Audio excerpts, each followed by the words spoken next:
اعوذ باللہ من الشیطان اللعین الرجیم بسم اللہ الرحمن الرحیم الحمد للہ رب العالمین الصلاة والسلام علی اشرف الانبیاء والمرسلین وعلی آلہ طیبین طاہرین المعصومین الذین اذہب اللہ عنہم الرجس وطہرہم تطہیرا اللہم صل علی محمد وآل محمد اللہم اخرجنا من الظلمات الوہم واکرمنا بنور الفہم اللہم افتح علینا ابواب رحمتک وانشر علینا خزائن علومک برحمتک یا ارحم الراحمین۔ عزیزان محترم، مرحوم سید ہاشم حداد موسوی کے حالات زندگی، واقعات و حکایات کے بارے میں آپ کے ساتھ گفتگو جاری ہے، اور عرض ہوا ایک نہایت ہی بے نظیر کتاب روح مجرد، کہ جو نہایت ہی دلچسپ کتاب ہے، مضامین کے اعتبار سے، علمی اعتبار سے بہت ہی گراں قدر مباحث کو اس کتاب میں آیت اللہ سید محمد حسین حسینیہ طہرانی نے اپنے طاقتور قلم کے ذریعے سے تحریر کیا ہے، اور رہبر معظم انقلاب اسلامی نے اس کتاب کا 3 مرتبہ مکمل مطالعہ کیا، جو اس کتاب کی اہمیت کو خود بیان کرنے کے لیے کافی ہے۔ اس کتاب سے ہم مرحوم سید ہاشم حداد موسوی کے حالات زندگی بیان کر رہے تھے، اور گفتگو اس موضوع پر پہنچی کہ سید ہاشم حداد موسوی مشہد الرضا امام علی ابن موسیٰ الرضا علیہ الاف و تحیت و ثنا کی زیارت کی غرض سے تشریف لائے ہیں۔ آیت اللہ سید محمد حسین حسینیہ طہرانی نے ان کے مشہد مقدس میں قیام کے شیڈول کو ذکر کیا، اور یہ بھی بیان کیا کہ ان کا قیام 10 روز پر مشتمل تھا، اور یہ بھی بیان ہوا کہ اس قیام کے دوران ان کے جاننے والے عقیدت مند لوگ ان سے ملاقات کے لیے ان کی قیام گاہ پر تشریف لایا کرتے تھے۔ آیت اللہ طہرانی اس مطلب کی طرف اشارہ کر رہے ہیں کہ جب یہ افراد وہاں تشریف لاتے تو ایک تو مرحوم آیت اللہ سید محمد حسین حسینیہ طہرانی کو سورہ اخلاص کی تشریح کے لیے اور تفسیر کے لیے مرحوم ہاشم حداد نے کہا تھا، کہ جس کی گزشتہ روز تفصیل سے آپ کی خدمت میں بیان ہوا، وضاحت پیش ہو گئی۔ اس کے علاوہ مرحوم آیت اللہ طہرانی کہتے ہیں کہ مرحوم سید ہاشم حداد سے مختلف موضوعات کے اوپر لوگ سوال کیا کرتے تھے، جن کا وہ جواب دیتے تھے۔ یقینی بات ہے کہ جب علماء سوال کریں تو ایسے موضوعات کے بارے میں سوال کیا جائے گا، اور ایسے جواب کا انتظار ہوگا جس میں کوئی عرفانی پہلو پایا جائے، وہ پہلو کہ جو عام طور پر بطور معمول لوگ جسے بیان نہیں کرتے۔ لہٰذا مشہد مقدس میں قیام ہے، 8ویں حجت کی بارگاہ میں موجود ہیں، تو ایک اہم سوال جس کی طرف اشارہ ہوا وہ امام علی ابن موسیٰ الرضا علیہ الاف و تحیت و ثنا کی امام غریب کے عنوان سے شہرت ہے۔ سوال ہوا کہ اس عنوان سے امام کو کیوں شہرت حاصل ہے، کیا وجہ ہے کہ امام علی ابن موسیٰ الرضا کو امام غریب کہا جاتا ہے۔ یقینی بات ہے کہ علماء جب اس سوال کے بارے میں سوال کریں گے، اس موضوع کے بارے میں، تو انہیں مختلف کتابوں سے مطالعہ کر چکے ہیں، تحقیقات کر چکے ہیں، مختلف مقامات پر امام رضا کی غربت کو بیان کر چکے ہیں۔ لہٰذا ان کا مرحوم ہاشم حداد سے ایک ایسے موضوع کے بارے میں سوال کرنے کا بنیادی مقصد یہ ہے کہ وہ ایک ایسی چیز دریافت کرنا چاہتے ہیں کہ جو مرحوم ہاشم حداد جسے نقل کر سکتے ہیں، یعنی ہاشم حداد جیسا عارف ہی جسے بیان کر سکتا ہے، اور اس سے پہلے انہوں نے کسی کتاب میں ایسی چیز کو مطالعہ نہیں کیا ہو یا مشاہدہ نہ کیا ہو۔ لہٰذا سید ہاشم حداد موسوی سے امام علی ابن موسیٰ الرضا علیہ الاف و تحیت و ثنا کی غربت کے بارے میں سوال کیا گیا۔ تو یہاں آیت اللہ سید محمد حسین حسینیہ طہرانی نے جو جواب تحریر کیے، ان جوابات میں اگر توجہ کی جائے تو مرحوم ہاشم حداد اولیاء الہی کی غربت کے بارے میں ایک کلی جواب دے رہے ہیں۔ لہٰذا یوں کہا جا سکتا ہے کہ عرفانی نقطہ نظر سے اولیاء الہی کے جن میں امام علی ابن موسیٰ الرضا 8ویں حجت ہیں، اور رسول خدا کے اوصیاء میں سے 8ویں وصی ہیں، 8ویں ولی ہیں، لہٰذا اولیاء الہی میں امام علی ابن موسیٰ الرضا پر بھی یہ جواب صادق آتا ہے کہ اولیاء الہی کی غربت کی بنیادی وجہ کیا ہے۔ لہٰذا مرحوم ہاشم حداد جواب میں اس طرح سے فرماتے ہیں کہ اولیاء الہی کی غربت کی بنیادی وجہ خود ان کا یہ ٹائٹل یعنی عنوان ولایت ہے، یعنی ان کا ولی ہونا ان کی غربت کی ایک بنیادی وجہ ہے۔ مرحوم ہاشم حداد اس مطلب کی طرف اشارہ کرنا چاہتے ہیں کہ ان ہستیوں کی چونکہ ولایت کے مقام پر فائز ہیں، اور یہ مقام ولایت عالم کثرت اور عالم کثرت کے لوازمات کے ساتھ سنخیت نہیں رکھتا، ہم خوانی نہیں رکھتا، ہم آہنگی نہیں رکھتا، اس وجہ سے اولیاء الہی کا غریب ہونا یہ ان کے عنوان ولایت کے ساتھ ہم آہنگ رکھتا ہے، ہم آہنگی رکھتا ہے، مناسبت رکھتا ہے۔ یعنی بیان کرنا چاہتے ہیں کہ عنوان ولایت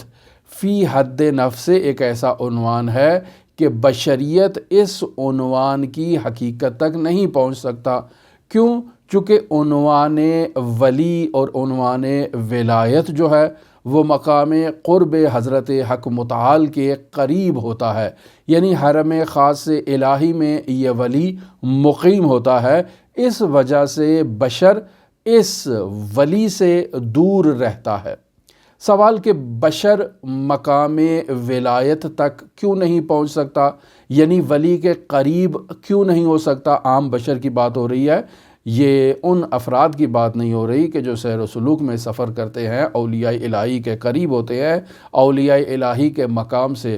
واقف ہوتے ہیں اور مقام سلوک کے ذریعے سے یہ مقام ولایت تک پہنچنے کے لیے کوشش کرتے ہیں، اور اپنے جد و جہد اور اپنی صلاحیتوں کے پیش نظر یہ کچھ مقامات کو حاصل بھی کر لیتے ہیں۔ یہ ان کی بات نہیں ہو رہی ہے، یہ عام پبلک کی بات ہو رہی ہے۔ مرحوم آیت اللہ سید محمد حسین حسینی طہرانی سید ہاشم حداد کے جواب کو اس انداز میں تحریر کرتے ہیں کہ بنیادی وجہ یہ ہے کہ عوام کی اکثریت ولی اللہ کی ولایت کے آثار اور خواص اور اس کی صفات سے واقف نہ ہونے کی بنیاد پر ولی خدا سے دور رہتے ہیں۔ تھوڑا وضاحت اس کی جائے، فرماتے ہیں کہ ولی جب بھی اپنی ولایت کا اظہار کرے گا تو ولی کی ولایت کے اظہار کے دو مختلف انداز ہیں، ایک عنوان بست ہے اور ایک عنوان قبض ہے۔ یہ دو عناوین پہلے بھی میں بیان کر چکا ہوں۔ عنوان بست کسے کہتے ہیں؟ عنوان بست یعنی وسعت رکھنا، یعنی ولی کی ولایت کا اظہار رحمت کے انداز میں ہو، ولی کی ولایت کا اظہار جزائے خیر کے انداز سے ہو، ولی کی ولایت کا اظہار مہر و عطوفت و محبت و جمال کے انداز میں ہو۔ تو اس انداز میں اگر ولی کی ولایت کا اظہار ہوگا تو لوگ ولی کو پسند کریں گے، ولی سے محبت کریں گے، ولی سے عقیدت کا اظہار کریں گے۔ لیکن اگر ولی کی ولایت کا اظہار قبض کی کیفیت میں ہو، یعنی تنگی کی کیفیت میں ہو، یعنی غضب کی کیفیت میں ہو، یعنی انتقام کی کیفیت میں ہو، یعنی عقوبت کی کیفیت میں ہو، یعنی قہر و شدت و جلال کی کیفیت میں اگر ولی اپنی ولایت کا اظہار کرتا ہے تو لوگ اس قہر کے ٹائٹل کو پسند نہیں کرتے، لہٰذا یہ باعث بنے گا کہ لوگ ولی الہی سے دور ہو جائیں۔ سوال صرف دور ہو جائیں گے؟ نہیں، صرف دور نہیں ہوں گے بلکہ ولی الہی کے دشمن بھی ہو جائیں گے۔ لہٰذا مرحوم سید ہاشم حداد اس جواب کے ذیل میں کچھ یوں بیان کر رہے ہیں کہ انبیاء کا فعل اللہ کا فعل ہوتا ہے، لہٰذا جب تک وہ دعاؤں میں مصروف ہیں، مناجات میں مصروف ہیں، عبادت میں مصروف ہیں، اللہ سے راز و نیاز میں مصروف ہیں، لوگوں کو ان کا یہ پہلو بہت پسند آئے گا، لوگ ان سے بہت راضی ہوں گے، بہت خوشحال ہوں گے، لوگ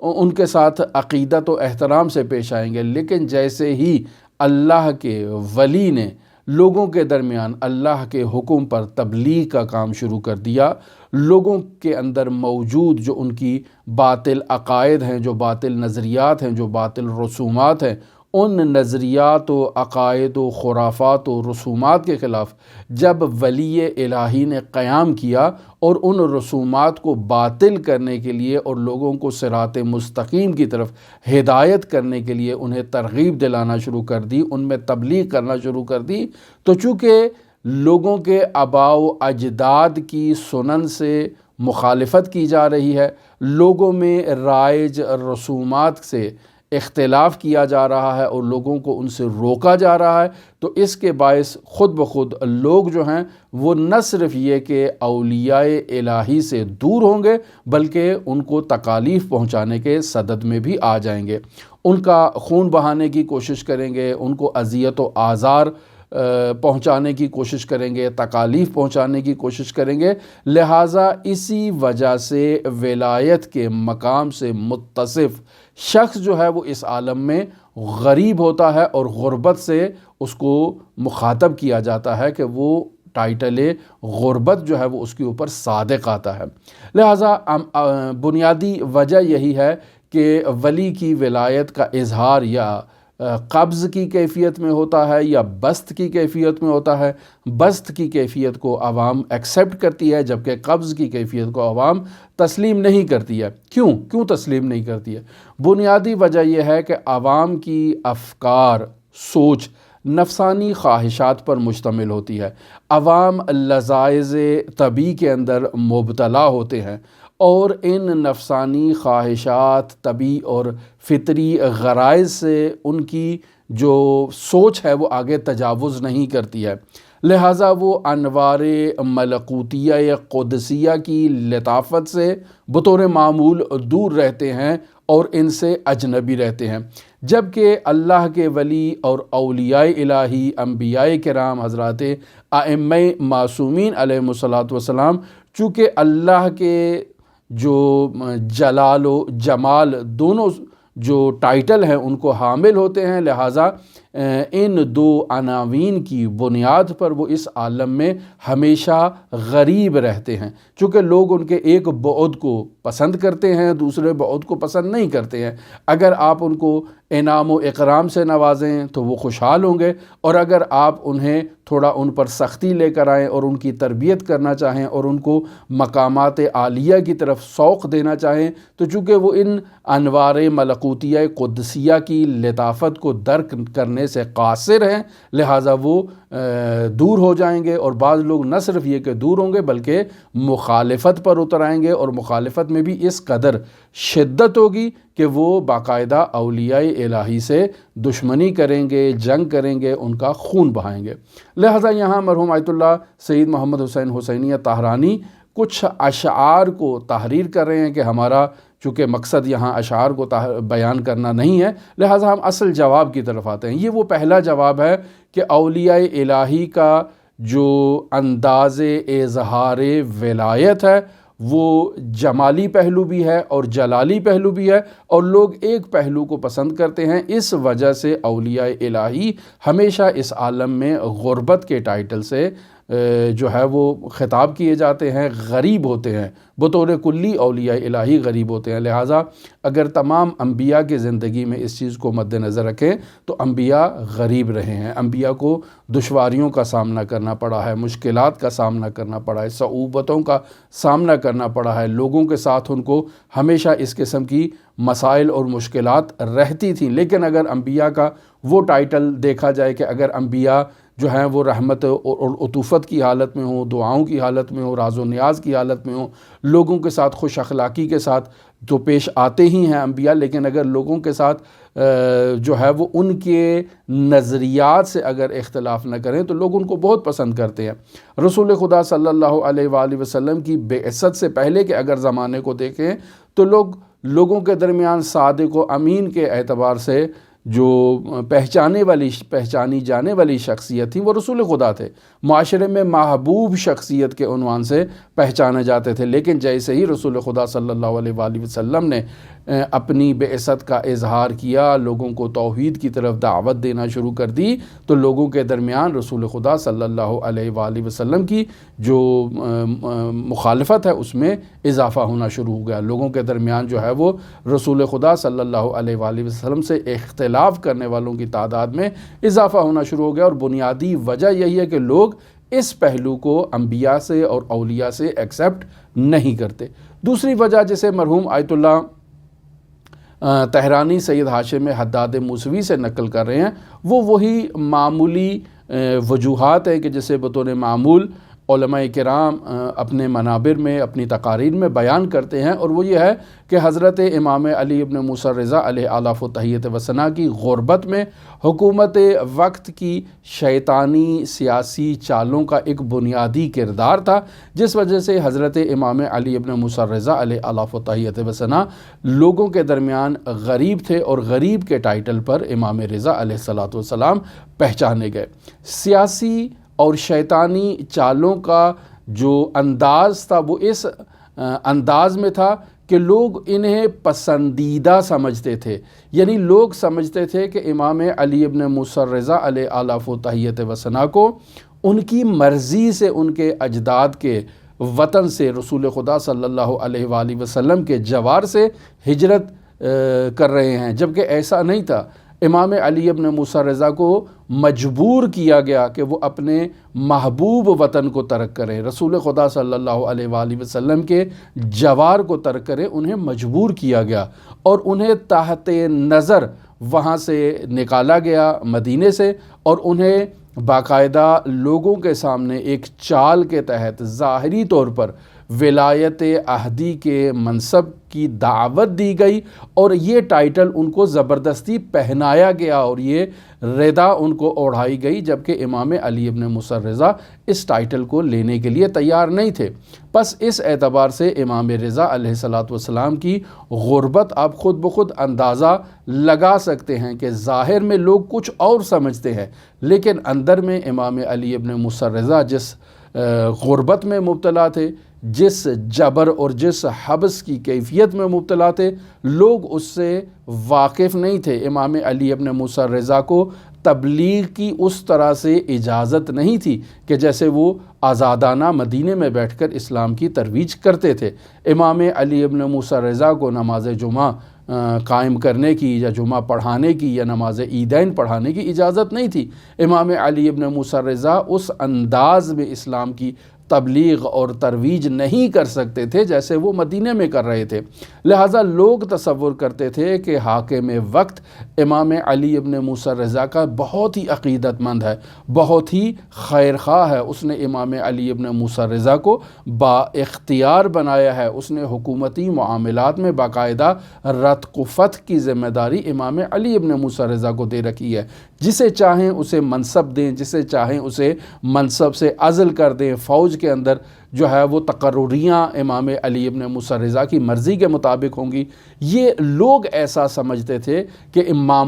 کہ حاکم وقت نے امام علی ابن موسیٰ رضا کو نوکر چاکر دے رکھے ہیں، کنیزیں دے رکھی ہیں، بہت خدم و حشم امام علی ابن موسیٰ رضا کی خدمت میں ہر وقت مگن رہتے ہیں۔ لوگوں کے ذہن میں ایک ایسا تصور تھا، جبکہ حقیقت میں ایسے نہیں تھی۔ امام علی ابن موسیٰ رضا کو ان کی منشا اور ان کی مرضی اور ان کی خواہش کے برخلاف مدینے سے زبردستی رخصت کیا گیا اور وہاں سے نکالا گیا۔ لہٰذا جب امام علی ابن موسیٰ رضا مدینے سے تشریف لا رہے تھے تو اپنے اقربا اور اہل و عیال کو وہاں جمع کیا اور سب سے کہا کہ میرے اوپر عزاداری کریں، یہ میرا آخری سفر ہے، میں واپس نہیں آؤں گا۔ لہٰذا امام علی ابن موسیٰ رضا وہ واحد امام ہیں جنہوں نے اپنی زندگی میں خود پر عزاداری کا حکم دیا، باقاعدہ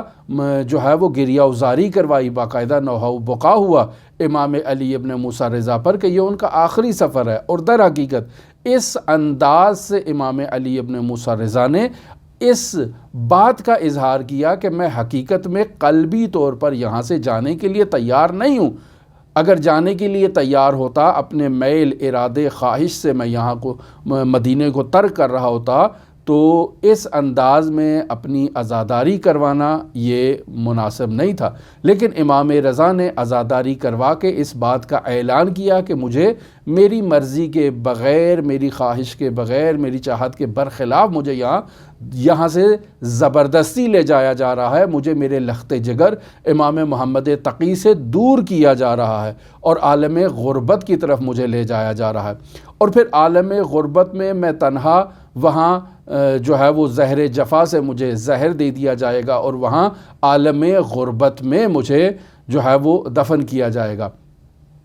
الظاہر لوگ اس چیز کو مشاہدہ کر رہے ہیں کہ حاکم وقت امام علی ابن موسیٰ رضا کی شہادت پر بہت زیادہ غمگین ہے، عزاداری کر رہا ہے، رو رہا ہے، آہ و بکا کر رہا ہے۔ سرکاری طور پر امام علی ابن موسیٰ رضا کی جو شہادت ہے اس کے اوپر غم منایا جا رہا ہے، مجالس عزا منعقد کی جا رہی ہے۔ لوگ اس چیز کو تصور کر رہے ہیں کہ حاکم وقت عزادار ہے، جبکہ حقیقت میں خود حاکم وقت امام علی ابن موسیٰ رضا علیہ آلاف و تحیت و ثنا کو زہر جفا سے شہید کرنے والا شخص ہے۔ تو اس انداز میں امام علی ابن موسیٰ رضا معاشرے کے درمیان غریب امام کے اعتبار سے اور غربت کے ٹائٹل میں جو ہے وہ پہچانے جاتے ہیں۔ پھر اس کے علاوہ ایک اور جواب جیسے مرحوم ہاشم حداد نے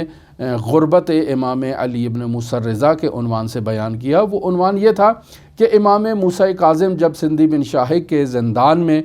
مظلومیت کے عالم میں جب اس دنیا سے رخصت ہو چکے تو یہ وہ عالم تھا کہ امام موسیٰ کاظم کے وکلاء ایک بے شمار تعداد میں موجود تھے، جن کے پاس اموال تھا، جن کے پاس رقوم موجود تھیں، جو امام موسیٰ کاظم کے جانشین کو بخوبی جانتے بھی تھے اور اس بات کا ان کو بخوبی علم تھا، لیکن ان وکلاء نے امام علی ابن موسیٰ رضا علیہ آلاف و تحیت و ثنا کی ولایت کو تسلیم کرنے، ان کی پشتیبانی کرنے، ان کی حمایت کرنے اور تمام وجوہات شرعیہ امام کے قدموں میں تقدیم کرنے کی بجائے انہوں نے امام علی ابن موسیٰ رضا کا جو ہے وہ انکار کیا۔ لہٰذا امام موسیٰ کاظم علیہ السلام کے اول تو انتقال کا اور شہادت کا ہی انکار کر دیا اور کہا وہ تو شہید نہیں ہوئے ہیں، وہ تو واپس آئیں گے امام موسیٰ کاظم علیہ السلام۔ اسی طرح آپ دیکھیں کہ رسول خدا صلی اللہ علیہ وآلہ وسلم کی جب شہادت ہوئی تو بعض لوگوں کی سیاسی چال کچھ اس طرح سے تھی کہ انہوں نے کہا کہ رسول خدا کا انتقال نہیں ہوا، وہ 40 دن کے بعد دوبارہ تشریف لائیں گے اور آ کر منافقین کے ساتھ جنگ کریں گے، لیکن جب ان کا سیاسی ہدف کمپلیٹ ہو گیا اور وہ سیاسی ہدف یہی تھا کہ وہ کسی کا انتظار کر رہے تھے اور ان کی منشا یہ تھی کہ اس مدت میں لوگوں کو علی ابن ابی طالب کی بیعت سے روکا جائے، لہٰذا انہوں نے کہا کہ رسول خدا صلی اللہ علیہ وآلہ وسلم کا تو انتقال ہوا ہی نہیں ہے، وہ تو واپس آئیں گے، اور جب وہ ہدف پورا ہو گیا تو کہا نہیں، ان کا تو انتقال ہو چکا ہے۔ تو اسی طرح سے امام موسیٰ کاظم علیہ السلام کے وکلاء نے بھی امام موسیٰ کاظم علیہ آلاف و تحیت و ثنا کی شہادت کا انکار کر دیا، کہا کہ یہ تو آخری حجت ہے، یہ کیسے اس دنیا سے رخصت ہو سکتے ہیں، یہ واپس آئیں گے، لہٰذا ان کا انتقال نہیں ہوا۔ اور واقفیہ مذہب یعنی توقف کر لیا امام موسیٰ کاظم علیہ السلام سے۔ واقفیہ انہی لوگوں کو کہتے ہیں جنہوں نے امام موسیٰ کاظم پر توقف کیا۔ اس سے بڑی غربت اور کیا ہوگی امام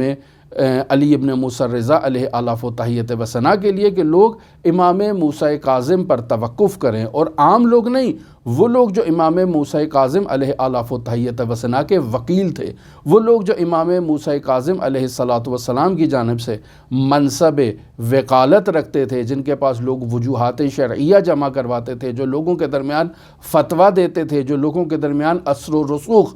رکھتے تھے، اور ان کا یہ فتویٰ دینا، ان کا اثر و رسوخ رکھنا، ان کا مقام رکھنا سب امام موسیٰ کاظم کے مرہون منت تھا۔ لیکن اب امام موسیٰ کاظم کی شہادت کے بعد وہ امام موسیٰ کاظم کے جانشین کا انکار کر رہے ہیں تاکہ یہ تمام چیزیں ان کے پاس موجود رہیں، یہ تمام جو مقام اور یہ تمام پوسٹ اور یہ تمام اموال جو ان کے پاس جمع شدہ ہیں یہ ان کے پاس محفوظ رہیں، لہٰذا امام علی ابن موسیٰ رضا کا انہوں نے انکار کر دیا۔ جیسے آپ دیکھیں کہ حضرت امام حسین علیہ الاف و تحیت و ثنا کی شہادت کے بعد کیسانیہ مذہب باقاعدہ بنا کہ محمد بن حنفیہ کی لوگوں نے امامت کا اقرار کر لیا اور حضرت امام زین العابدین علیہ الاف و تحیت و ثنا کی امامت سے انکار کر دیا۔ تو آپ یہ دیکھیں کہ اس وقت کیسائیہ بنے اور یہاں پر آ کر واقفیہ بن گئے۔ تو یہ امام علی ابن موسیٰ رضا کی غربت کے وہ پہلو ہیں جنہیں مرحوم سید ہاشم حداد نے بیان کیا، لیکن عمدہ پہلو وہی پہلا عنوان کہ جسے مرحوم ہاشم حداد نے عرفانی جہد سے بیان کیا کہ اولیاء الہی اس دنیا میں غریب ہوتے ہیں، اور ان کی غربت کی بنیادی وجہ یہی ہوتی ہے کہ عوام کی افکار نفسانی خواہشات پر مشتمل ہوتی ہیں، جو ان کی فطری اور طبعی جو لذائذ ہیں وہ ان سے تجاوز نہیں کرتے ہیں، لہٰذا بطور معمول عوام الناس جو ہیں وہ انوار ملکوتیہ قدسیہ سے دور رہتے ہیں اور انوار ملکوتیہ قدسیہ کی لطافت سے دور رہتے ہیں۔ لہٰذا اولیاء الہی اگر تو بست کی کیفیت کا اظہار کریں، یعنی اولیاء الہی اپنے مہر و جمال و عطوفت و رحمت و جزائے نیک کے ذریعے سے لوگوں کے ساتھ پیش آئیں تو اس صورت میں لوگ انہیں پسند کرتے ہیں، لیکن اگر اولیاء الہی جلال الہی کا مظاہرہ کریں، یعنی قبض و غضب و عقوبت و انتقام کی کیفیت کا اظہار کریں، قہر و شدت کا اظہار کریں، اور لوگوں کے درمیان اگر ان کے نظریات کے برخلاف قیام کریں اور الہی اقدار کی طرف انہیں سوق دیں اور انہیں تعلیم دیں اور انہیں تربیت کرنے کے لیے تبلیغ کریں، تو ایسے میں لوگ اولیاء الہی کے نہ صرف ان سے دور ہوں گے بلکہ ان کے خلاف جہاد کرنے کے لیے کھڑے ہو جائیں گے، ان کا خون بہانے کے لیے تیار ہو جائیں گے، اور کبھی بھی اپنے نظریے سے عقب نشینی کرنے کے لیے وہ تیار نہیں ہوں گے۔ تو مرحوم ہاشم حداد نے اس طرح سے امام علی ابن موسیٰ رضا کے غریب عنوان کو بیان کیا۔ آگے گفتگو میں واقفیہ مذہب کے بارے میں گفتگو کی جائے گی انشاءاللہ کل کی گفتگو میں، اور یہ سلسلہ ابھی آپ کے ساتھ جاری ہے کہ مرحوم ہاشم حداد سے مشہد مقدس میں قیام کے دوران کیسے سوال پوچھے گئے اور انہوں نے کیا جوابات دیے۔ ہماری دعا ہے کہ خداوند متعال ہمیں اولیاء الہی کی تعلیمات سے آشنائی حاصل کرنے کی توفیق عطا فرمائے۔ آپ تمام عزیزان کے لیے حضرت علی ابن موسیٰ رضا علیہ الاف و تحیت و ثنا کی نورانی بارگاہ میں نائب الزیارہ بھی ہیں اور دعا گو بھی ہیں۔ اللہم صلی علی محمد و آل محمد وعجل فرج قائم آل محمد۔